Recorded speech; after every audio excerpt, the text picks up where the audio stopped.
morning. Today in class we talked about the activity 1.3.4 from the PLTW curriculum. This activity is designed to help us to get more familiar with Onshape, using the dimension tools, applying constraints, removing constraints, and using various shapes in Onshape. So I wanted to make this video as a quick reference for how to make the model that we made in class. I am intending to do this fairly quickly. However, please remember that since this is a recording, you are able to pause this and rewind so that you can go back and check to make sure that you've done it correctly. All right, so the first thing that we need to do here is we need to open up Onshape. And remember that when we go to Onshape, we always want to go to onshape.myips.com. myips.onshape.com. That's always where we go to access Onshape.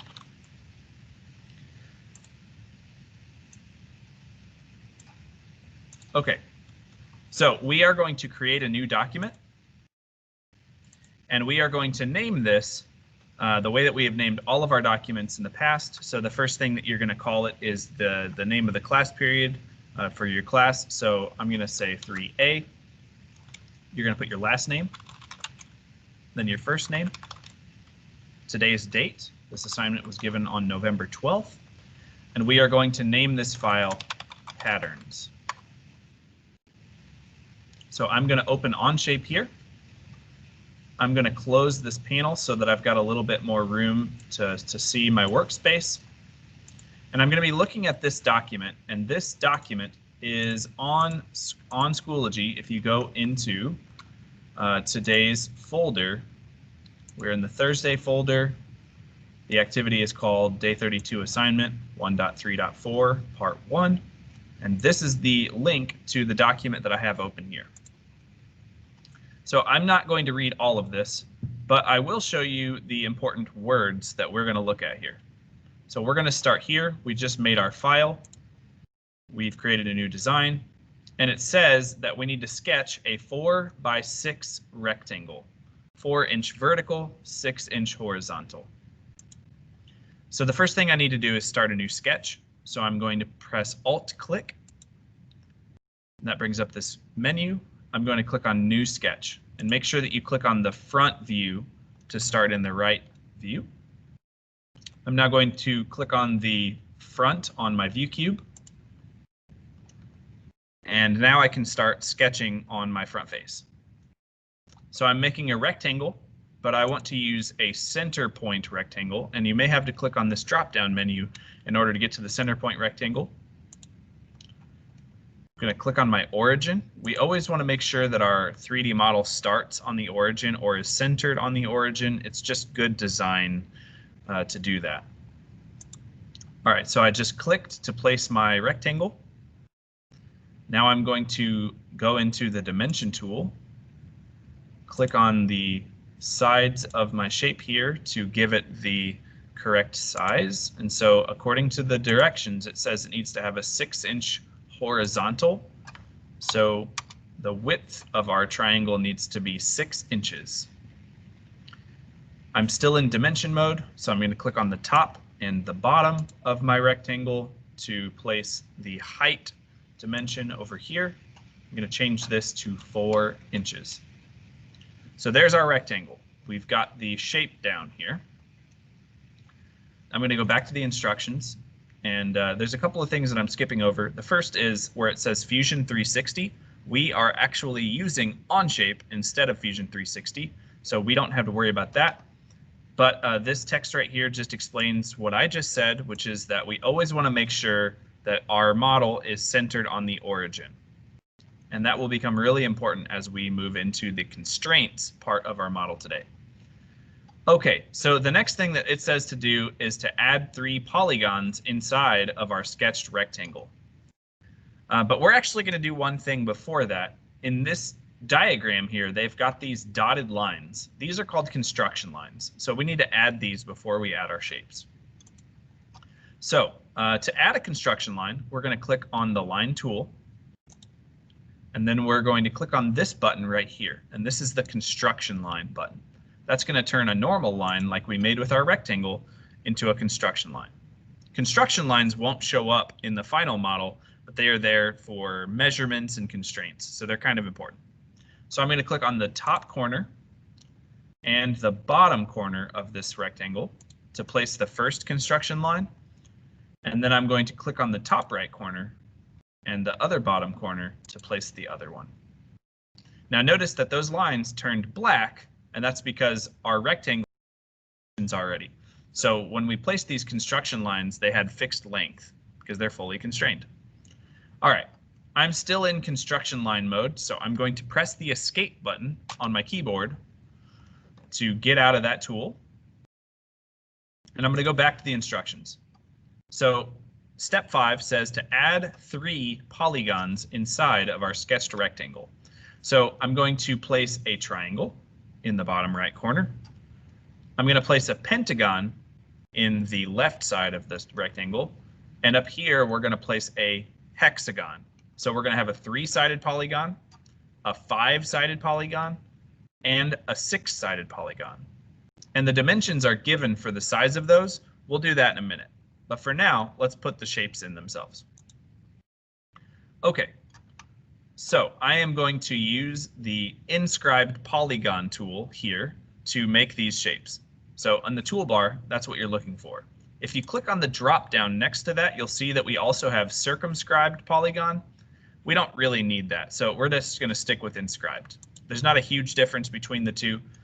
It's just about where the radius of that shape is defined, but for now we'll just stick with the inscribed one. Whoops. All right, so I'm going to make the triangle first. Now the position and the location of the triangle don't really matter at this point. So I'm just going to click it over here.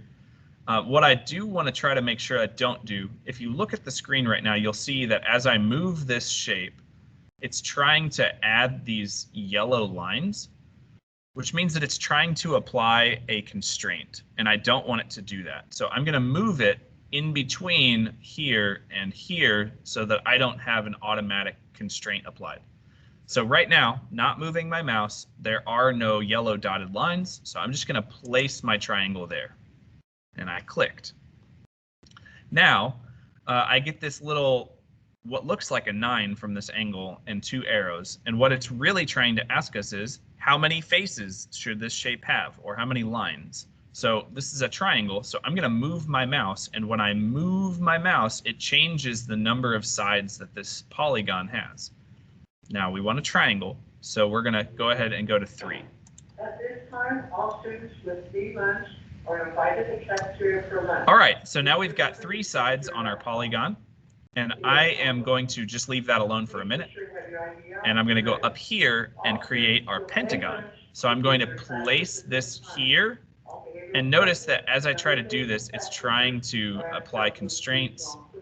So I'm going to try to put this in a place where it's not doing that. And sometimes it's assuming that I wanted to make the same shape, so I just pressed escape to get out of the tool. So now I'm going to go back to it and try to place it so that it doesn't have constraints on it. So I don't want that. I don't want this. I'm going to go in the middle here where it doesn't have any constraints. And again, the size doesn't matter. We're going to change that later. But we do want to make sure that it has 5 sides. So I'm going to move my mouse until I get to 5, click it to place. Now I'm going to go up here and I'm going to place my hexagon. And I'm just placing it here. The location and the size don't really matter at this point because we're going to change those. I just don't want it to have any automatically applied constraints. And then we clicked. So now I'm going to move my slider to 6 sides because it's a hexagon. So now we have our shapes placed, and we need to add the dimensions. And this is where we need to be careful.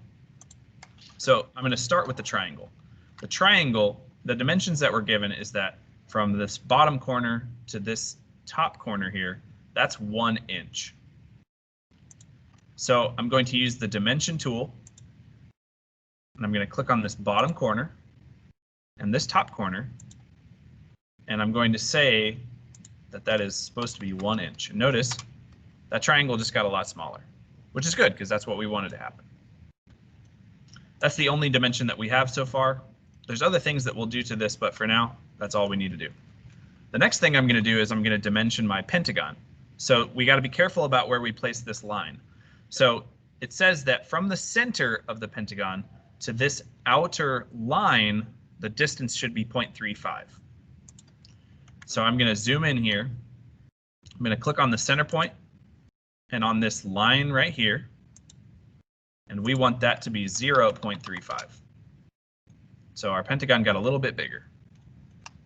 All right, our hexagon dimensions for this, and this is different, so pay attention.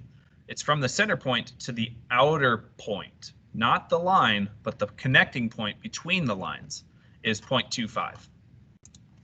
So I'm going to click on my center point, and I'm going to click on this point right here, and we're going to click there. That's going to be 0.25.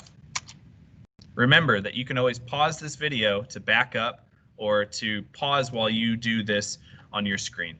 I would encourage you to have this recording up on one side of your screen and Onshape up on the other so that you can work while you listen.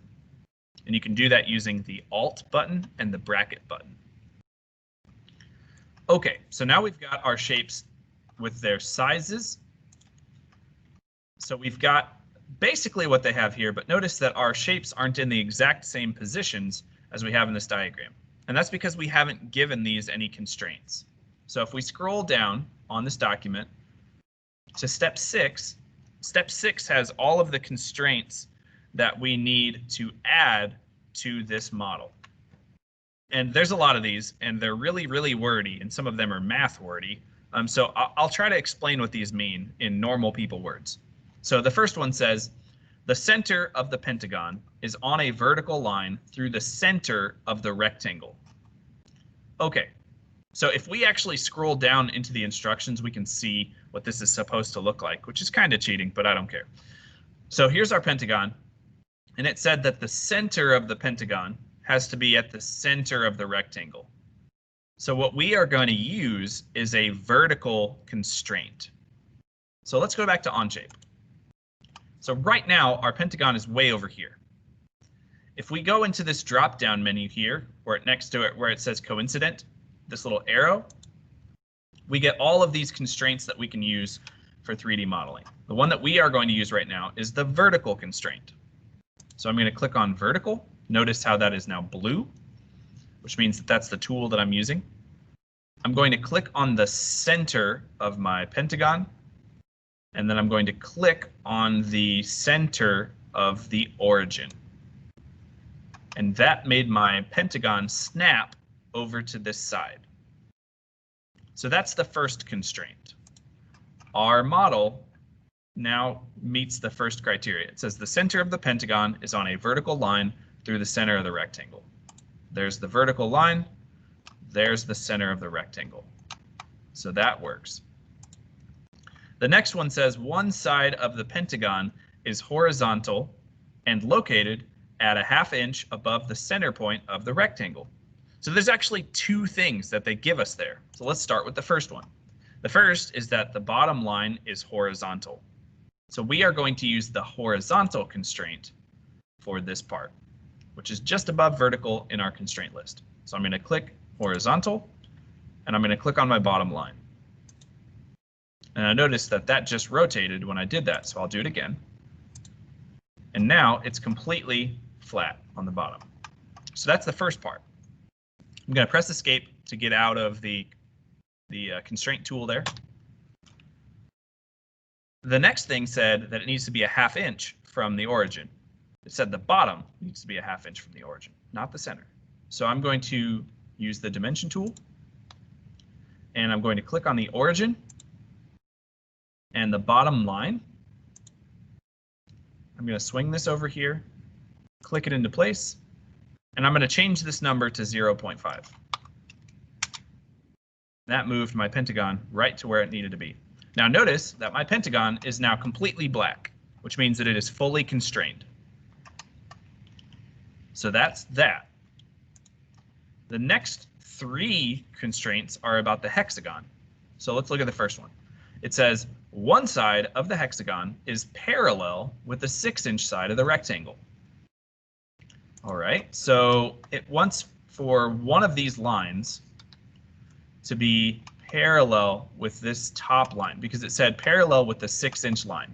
So these are 6 inches long, so that means it wants it to be parallel with the top. So I'm going to click on my parallel tool here. I'm going to click on the top line of my hexagon, and then I'm going to click on the top line of the rectangle. Now notice that that snapped to where it needs to be.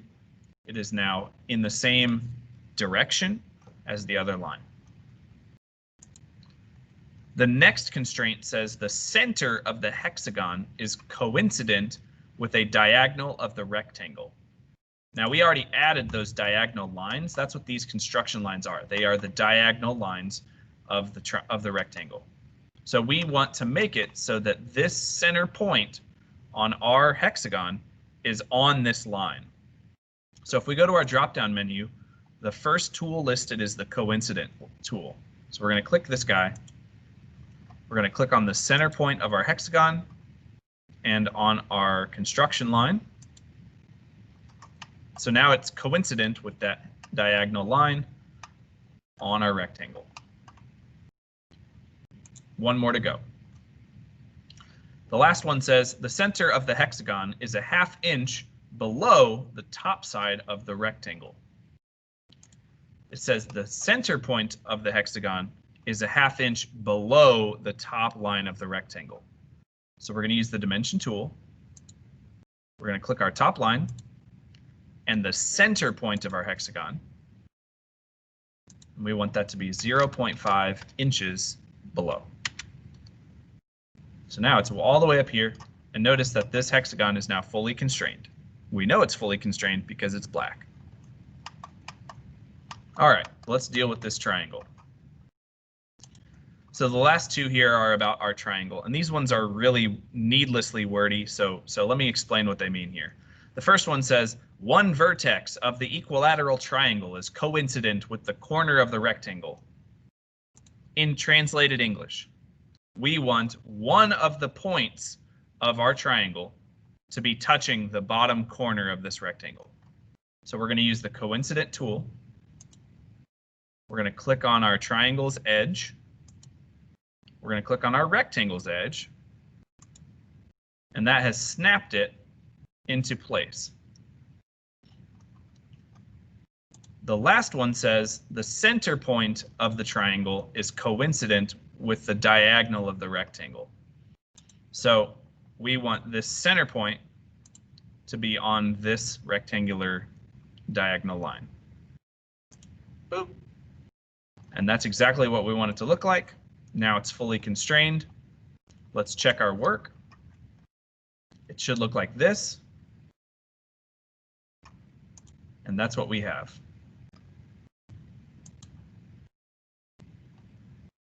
Well, it looks like they changed the dimensions for that bottom triangle to 1.25.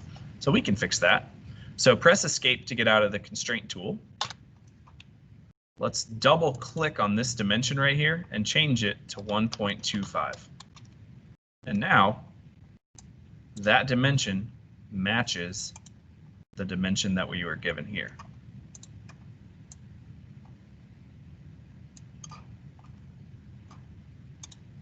Okay. So let's keep going here. So the next step is to create patterns of the existing shapes. So step 7 says, create 3 patterns as shown in figure 6. When necessary, estimate the spacing of sketch elements to approximate those shown. So we're going to make a pattern with the hexagons, we're going to make a pattern with the pentagons, and a pattern of triangles. All right, so we'll start with the pentagons because they're in the middle.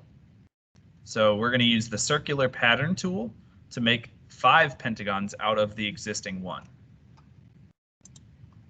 So let's go to our pentagon here. Now, if you're looking at your toolbar, you may not have the option for pattern listed. So we're going to go to Search Tools, and we're going to type in pattern. And when I do that, it does 2 things. It shows me where that option is in my drop-down menu. It's actually underneath Sketch Fillet here. So there's my circular pattern, but you can also just click in it in the search box to get to it too. So I'll just do that. So now we need to choose the shape that's going to get mirrored. So I'm going to click on the edges of my pentagon.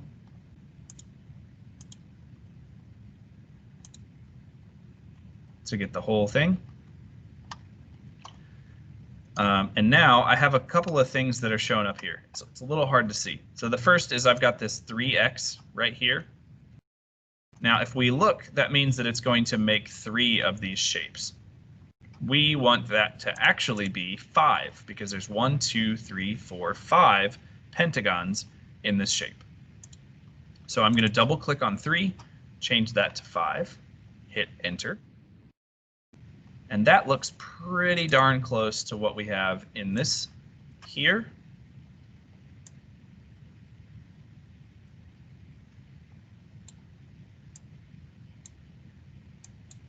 And just making sure that looks okay.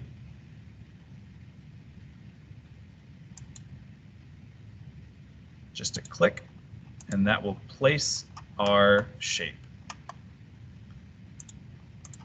So that's done. Now, right now it says that there is that these aren't fully constrained, but I can fix that by putting a center point circle here, and that should, if I can add constraints to these guys to make them tangent to this circle like we see in this diagram. So let me make this a construction line by clicking on this circle. Whoops. Click on the circle, turn it into a construction line. And then I can go to constraints here and make it so that these are all tangent to this circle. And there we go. So now everything is fully defined for this pattern.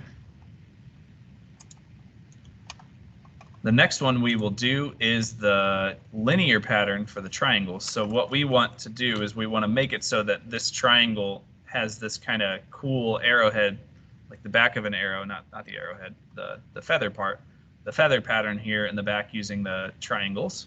So we're going to use a rectangular pattern. All right, so let's go here to this drop-down menu, and we're going to click on linear pattern. We're going to click on our shape. And, whoops, let's try that again. Linear pattern, click on our shape. And we want them to follow this line right here.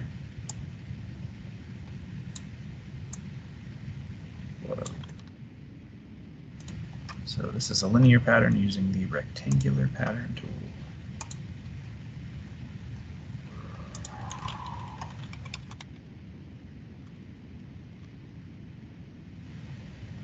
Let's do the pentagon first. So the pentagon is using the rectangular pattern, and we have to have one shape missing. So let's choose linear pattern. Click on our hexagon here. And we want to have 5 of these, but we'll make it 6 so that it's a uniform distance. So when I do that, it's going to place 6 of them in a row, which is not what we want. So we'll change that to 3. And then I can place that by clicking. That's not straight. Let's put a horizontal constraint on this construction line. There we go. And then we want to do it again to make this shape go down once. And I'm going to select both this first hexagon that we made and the second one.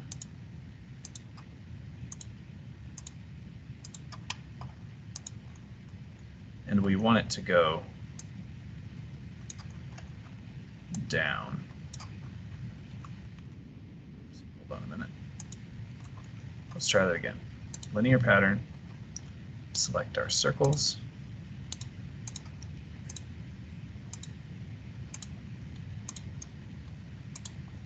Select each edge.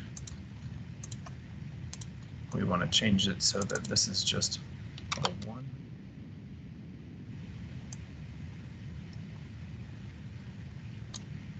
This should just be a 1.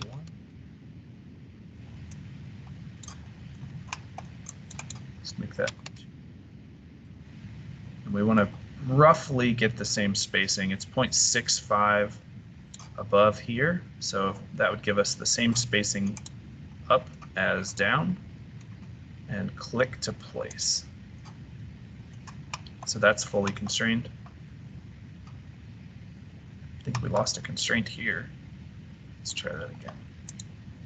Tangent. This guy to that guy. This guy to that guy. There we go. All right. So now let's figure out this triangle. So with this triangle, we want it to be a linear pattern using the rectangular pattern, but we want it to follow that construction line. All right, so this is a little bit different than Fusion 360. And if we look at the linear pattern, we can drag the linear arrows or enter a distance value.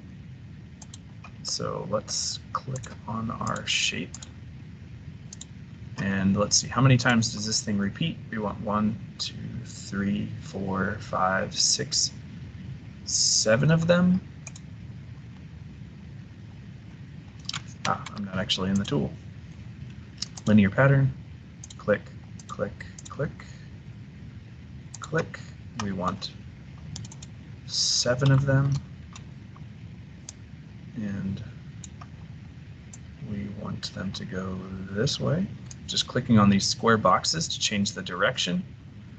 And then we want to move these in the other direction so that they overlap each other. And I'm going to try to eyeball this because we don't have specific dimensions. But if we look here, this corner is just shy of where the pentagon is here. So I'm just going to zoom in and try to get this about where it should be, which is about there. So we've got 7 of these guys along the plane of the construction line. It's a little off, actually. Let me tilt this. That's pretty good. And then place these like so. Now these are placed, and we're good on that. All right, so if we go back, it says to finish the sketch. So our sketch is done. We've got these 3 patterns on our shape here.